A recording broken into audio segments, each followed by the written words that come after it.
Hi ಎಲ್ಲರಿಗೂ ನಮಸ್ಕಾರ. ನಾನು ನಿಮ್ಮ ನಾಗರತ್ನ. ನಾನು ಚಿಕ್ಕಮಗಳೂರಿಂದ ವೀಡಿಯೋಸ್ ಮಾಡ್ತೀನಿ. ನಿಮಗೆ ಎಲ್ಲರಿಗೂ ಗೊತ್ತಿರೋಂಗೆ ನಂಗೆ GST ITR ರಿಲೇಟೆಡ್ ವೀಡಿಯೋಸ್ಗಳು ತುಂಬ ಮಾಡಿ ಹಾಕ್ತೀನಿ. ಅದರಿಂದ ತುಂಬ ಚೆನ್ನಾಗಿ ಹೆಲ್ಪ್ ಆಗಿದೆ ಅಂತ ನಾನು ನಂಬ್ತೀನಿ. ಇವತ್ತಿಂದೇನು ಟಾಪಿಕ್ ಅಪ್ಪ ಅಂತಂದರೆ, ಮೊನ್ನೆಯಿಂದ ನೀವೆಲ್ಲರೂ ನ್ಯೂಸಲ್ಲಿ ನೋಡ್ತಾನೆ ಇದ್ದೀರಾ. ಬೀಡಾ ಶಾಪ್ ಆಗಿರ್ಬೋದು, ಬೇಕ್ರಿಗಳಾಗಿರ್ಬೋದು, ಪಾನಿಪುರಿ ಅಂಗಡಿ, ಗೋಬಿ ಅಂಗಡಿ, ಈ ಥರದ್ದೆಲ್ಲ ಚಿಕ್ಕ ಚಿಕ್ಕ ಕಾಂಡಿಮೆಂಟ್ಸ್ಗಳು ನೀವು ಏನೇನು ರನ್ ಮಾಡ್ತಿದ್ದೀರಾ ಅವರು UPI ಪೇಮೆಂಟ್ ಮಾಡಿಸ್ಕೊಂಡಿರೋದ್ರಿಂದ ಯಾರ್ಯಾರಿಗೆಲ್ಲ ನೋಟಿಸ್ ಬಂದಿದೆ ಅದ್ರ ರಿಲೇಟೆಡ್ ಸ್ವಲ್ಪ ಇನ್ಫಾರ್ಮೇಷನ್ ನನಗೆ ಗೊತ್ತಿರೋಷ್ಟು ನಾನು ಹೇಳೋಣ ಅಂತ ಬಂದಿದ್ದೀನಿ. ಇನ್ನು ಯಾರ್ಯಾರು ನನ್ನ ಅಕೌಂಟ್ ಫಾಲೋ ಮಾಡ್ಕೊಂಡಿಲ್ಲ ದಯವಿಟ್ಟು ಫಾಲೋ ಮಾಡ್ಕೊಳ್ಳಿ. ಈ ಥರದ ಇನ್ಫಾರ್ಮೇಷನ್ಸ್ ನಾನು ನಿಮಗೆ ಕೊಡ್ತಾ ಇರ್ತೀನಿ.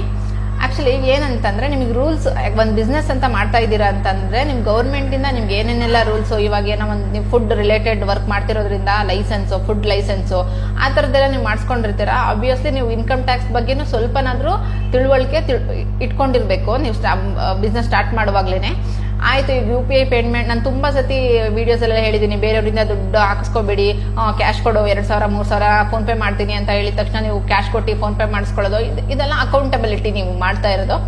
ಆ ಥರದ್ದೆಲ್ಲ ಮಾಡುವಾಗ ಸ್ವಲ್ಪ ಎಚ್ಚರಿಕೆಯಿಂದ ಇರಿ. ನೀವು UPI ಪೇಮೆಂಟ್ಸ್ ವಿಷಯಕ್ಕೆ ಬಂದರೆ ಅದು ತುಂಬ ನೋಟಿಸ್ ಎಲ್ಲ ಬಂದಿದೆ, 20 ಲಕ್ಷ 30 ಲಕ್ಷ ಎಲ್ಲ ಕಟ್ಟಬೇಕು ಅಂತೆಲ್ಲ ಬಂದಿದೆ ಅಂತೆಲ್ಲ ಅಂತಂದರೆ ಅನ್ನೋರಿಗೆ ಏನು ಮಾಡಬೇಕು ಅಂತಂದರೆ, ಮೇಡಮ್ ನಮಗೆ ಬುಕ್ಸ್ ಎಲ್ಲ ಮೇಂಟೈನ್ ಮಾಡೋಕ್ಕಾಗಲ್ಲ, ನಾವು ತುಂಬ ಚಿಕ್ಕದಾಗಿ ಬಿಸ್ನೆಸ್ ಇರೋದ್ರಿಂದ ನಮಗೆ ಟರ್ನ್ ಓವರ್ ಇಷ್ಟ ಆಗುತ್ತೆ, 20 lakhs ಆಗುತ್ತೆ, 25 lakhs ಆಗುತ್ತೆ, 30 lakhs ಆಗುತ್ತೆ ಅಂತ ಅನ್ನೋರು ಅಪ್ ಟು 2 crore ನೀವು under section 44AD small businesses ಅನ್ನೋದು ಇದ್ರ ಅಡಿಗಡೆ ನೀವು ITR ಫೈಲ್ನ ಮಾಡಿಸ್ಕೊಬೇಕಾಗುತ್ತೆ.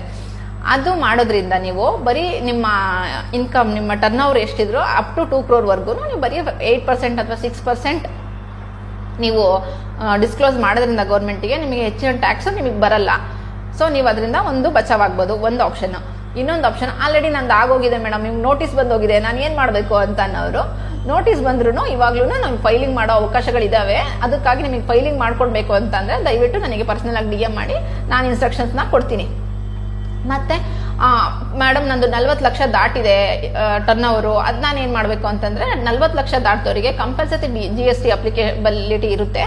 ಸೊ ಅಂಥವ್ರು ಏನು ಮಾಡಬೇಕು ಅಂದರೆ, GST ರಿಜಿಸ್ಟ್ರೇಷನ್ ಮಾಡಿಸ್ಕೊಂಡು ಅಂಡರ್ ಕಾಂಪೋಸಿಷನ್ ಅಂಡರಲ್ಲಿ 1% ಟ್ಯಾಕ್ಸ್ ಏನೋ ಬರುತ್ತೆ, ನೀವು ಅದನ್ನು ಕಟ್ಕೊಂಡು ನೀವು ಆರಾಮಾಗಿ ಇದು ಮಾಡ್ಬೋದು. ಈ ಥರದ GST ಇನ್ಫಾರ್ಮೇಷನ್, ITR ಇನ್ಫಾರ್ಮೇಷನ್ ಬೇಕು ಅಂತಂದರೆ, tax information, accounting related information ಬೇಕು ಅಂತಂದರೆ ನನ್ನ ಅಕೌಂಟ್ನ ಫಾಲೋ ಮಾಡಿ. ಇನ್ನು ಹೆಚ್ಚಿನ ಇನ್ಫಾರ್ಮೇಷನ್ ಏನಾದರೂ ಇದ್ರ ಬಗ್ಗೆ UPI ಪೇಮೆಂಟ್ಸ್ ಬಗ್ಗೆ ಬೇಕು ಅಂತಂದರೆ ನಂಗೆ DM ಮಾಡಿ, ನಾನು ಇನ್ಸ್ಟ್ರಕ್ಷನ್ ಕೊಡ್ತೀನಿ. Thank you for watching.